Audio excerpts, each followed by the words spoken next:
அனைவருக்கும் வணக்கம். இப்போ நம்ம பார்க்க வேண்டிய ஒரு முக்கியமான ஒரு காணொலி எதை பற்றி அப்படின்னா, டிஎன் டெட்டு, அதாவது என்னென்னா ஸ்பெஷல் டெட்டுக்கான எடிட் ஆப்ஷன், அதுக்கான டேட் கொடுத்துருக்காங்க. மேலும் வந்து பார்த்திங்கன்னா இந்த ஸ்பெஷல் டெட்டுக்கான சர்வீஸ் சர்டிஃபிகேட்டு, மேலும் வந்து இஎம்எஸ் ஐடி, இது எல்லாமே மஸ்ட் அப்படின்னு சொல்லியிருந்தாங்க. மேலும் வந்து பார்த்திங்கன்னா அந்தந்த மாவட்ட கல்வி அலுவலகத்தில் வந்து பார்த்திங்கன்னா அந்த பணி சான்று விரைவாக கொடுக்க சொல்லியும் அது தொடர்பான ஒரு அரசாணை கடிதத்தையும் வெளியிட்டிருந்தாங்க. அது தொடர்பாக நம்ம தெளிவான ஒரு காணொலியும் கொடுத்துருந்தோம். மேலும் வந்து பார்த்திங்க அப்படின்னா, இதுவரைக்கும் ஸ்பெஷல் டெட்டுக்கு பேப்பர் 1 மற்றும் பேப்பர் 2க்காக விண்ணப்பித்த அனைத்து ஆசிரியர் பெருமக்களுக்கும் ஒரு முக்கியமான செய்தி என்ன அப்படின்னா, நீங்கள் பேப்பர் 1 மற்றும் பேப்பர் 2 எழுதக்கூடிய ஆசிரியர் பெருமக்களாக இருந்தீங்க அப்படின்னா, உங்களுடைய விண்ணப்பத்தை டவுன்லோட் பண்ணி எல்லா டீட்டெயில்ஸும் கரெக்டாக இருக்கா அப்படின்னு ஒரு தடவை செக் பண்ணிக்கோங்க. அதாவது என்னென்னா, எடிட் ஆப்ஷன் எனேபிள் பண்ண போகிறாங்க. என்றைக்கு எனேபிள் பண்ண போகிறாங்க அப்படின்னா, ஏப்ரல் 11லேருந்து 13 வரைக்கும், ஏப்ரல் 11லிருந்து 13 வரைக்கும் கிட்டத்தட்ட 2 நாட்கள் கொடுக்குறாங்க.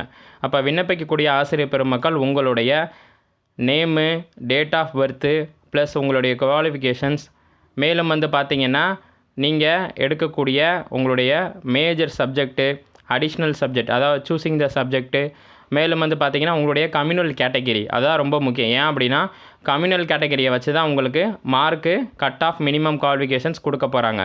அதாவது ஜென்ரல் கேட்டகிரினா 90 மதிப்பெண்கள், பிசி, எம்பிசி, டிஎன்சி இவங்க வந்து பார்த்திங்கன்னா 75 மதிப்பெண்கள், எஸ்சி, எஸ்டி, எஸ்சிஏ போன்ற மாணவர்கள் 60 மதிப்பெண்கள், பிடபிள்யூடி 40%.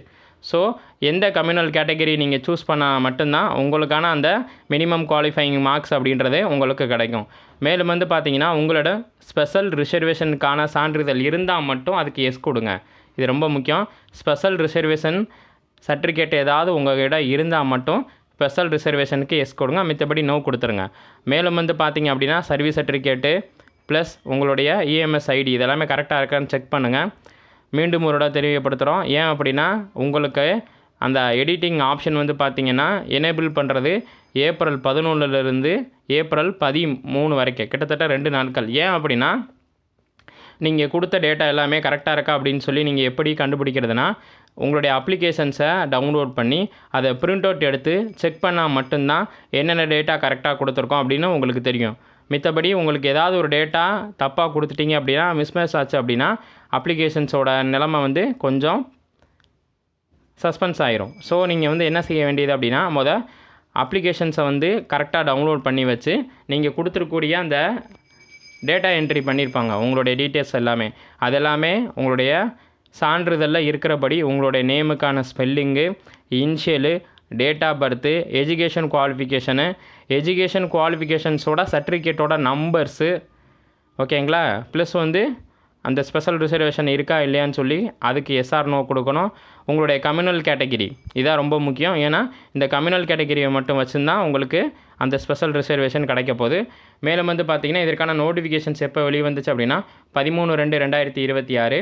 அப்ளிகேஷன்ஸ் எப்போ ஓப்பன் பண்ணாங்கன்னா 18/2/2026, பிப்ரவரி 18 ஓப்பன் பண்ணியிருந்தாங்க. என்றைக்கு லாஸ்ட் டேட் அப்படின்னு சொல்லி ஏப்ரல் 10, 2026, அதாவது ஏப்ரல் 10 உங்களுக்கு லாஸ்ட் டேட்டு. மேலும் வந்து பார்த்திங்கன்னா எடிட் ஆப்ஷன் வந்து பார்த்திங்கன்னா 11/4/2026, ஏப்ரல் 11லேருந்து 13/4/2026, கிட்டத்தட்ட 2 நாட்கள் உங்களுக்கு எடிட்டிங் ஆப்ஷன் கொடுக்குறாங்க. மேலும் வந்து பார்த்திங்கன்னா டெட்டு பேப்பர் 1 4/7/2026, டெட்டு பேப்பர் 2 வந்து பார்த்திங்கன்னா 5/7/2026, ஜூலை 4, ஜூலை 5 டெட்டு பேப்பர் 1, பேப்பர் 2.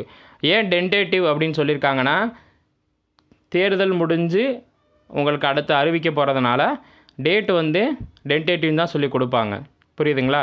பட் ஆனால் நோட்டிஃபிகேஷன் ரிலீஸ் ஆகி உங்களுக்கு எக்ஸாம்ஸ்க்கு நீங்கள் தயார் பண்ணக்கூடிய அனைத்து ஆசிரியர் பெருமக்களும் நீங்கள் லாஸ்ட் டேட்டில் அப்ளை பண்ணுற அந்த ஒரு பதட்டத்தை குறைச்சிக்கோங்க. மேலும் வந்து பார்த்திங்கன்னா இனிமேல் தான் அப்ளை பண்ண போகிறேன் அப்படின்னு நீங்கள் சொன்னீங்கன்னா உங்களுடைய டேட்டாவை ஒரு டைம் கரெக்டாக இருக்கான்னு செக் பண்ணிக்கிட்டு அப்புறம் உங்களோட டேட்டாவை அந்த அப்ளிகேஷன்ஸில் என்ட்ரு பண்ணுங்கள்.